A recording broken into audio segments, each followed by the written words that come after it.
ለምንድነው እንደ ሰምና እንደ ክር መዋሃድ? አባታችን ብፁዓን አበው ሊቃነ ጳጳሳት፣ ክቡራን፣ እኔ አብዛኛዎቹ ተነስተዋል። አጭር ጥያቄም ሐሳብም ነው የማቀርበው። ኢትዮጵያ የምትባለው ሀገር የምትበራው በሁለት ክንፍ ነው፣ በስርዓተ መንግስት፣ በስርዓተ ሃይማኖት።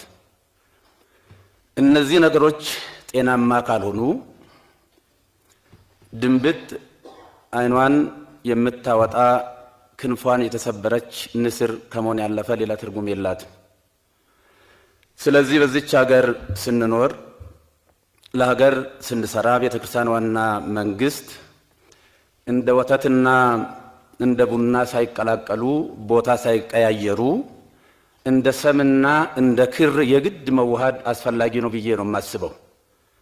ልብ በሉ። ምናልባትም ለቃላት ስንጠቃ ብዙዎች በደንብ መሰንጠቅ ስለሚችሉ ለምንድን ነው እንደ ሰምና እንደ ክር መዋሃድ ያለባቸው ያልን እንደሆነ አብሮ ለመንደድ ነው።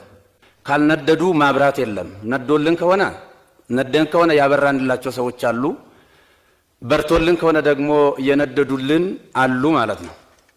ስለዚህ ቤተክርስቲያኗ አሁን ልዩነቱ በጣም ሰፍቶ ገደል ሆኖ ተራራ ሆኖ ነው ያለው። በመንግስትና በቤተክርስቲያን መካከል የቄሳርን ለቄሳር የእግዚአብሔርን ለእግዚአብሔር እንደተባለ ሁሉ ድንበር ነው የሚያስፈልገው እንጂ አጥርም ገደልም ተራራም አያስፈልግም። ድንበር ማለት አጥር ማለት አይደለም። ተጠባብቆ ተነጋግሮ አንዱ ለሌላው እየተጠነቀቀ መጓዝ ማለት ነው። ስለዚህ ያ ድንበር ያስፈልጋል። ቅድም በሰፊው እንደተነሳ ሁሉ አሁን ቦታ ተቀያይረን መንፈሳዊ አውደ ምሕረቱ የጭፈራ፣ የፉከራ፣ የቀረርቶ፣ የሽለላ ሆነዋል።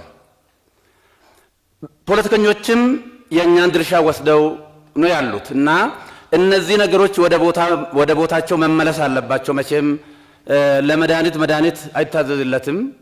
እኛ ቅድም እንደተባለውም እነዚህ አባቶች መድኃኒቶች ናቸው። ለኛ ምክርም የሚያስፈልገን አይመስለኝም፣ መንግስትም ምክር የሚያስፈልገው አይመስለኝምና ምን ታስቧል? ምንድነው የሚሻለው? ማዶ ለማዶ ቆመን መነጋገሩ፣ መፎካከሩ፣ መዛዛቱ የት ያደርሳል? መደበላለቁ ሳይኖር በመገነዛዘብ ካልሆነ በስተቀር ጥቅም አለን ወይ? ቤተክርስቲያኗም ለብቻዋ ቆማ አቅም ያንሳታል፣ ጉልበት ያንሳታል። የሁሉ ክፍፍሉ፣ ችግሩ፣ አደጋው የመጣው በመራራቃችን ነው። ስለዚህ ቀርቦ እንደ ቤተሰብ እንደ ወንድም መነጋገር ያስፈልጋል። ቅዱስ አባታችን በኢየሱስም ተጋበጥ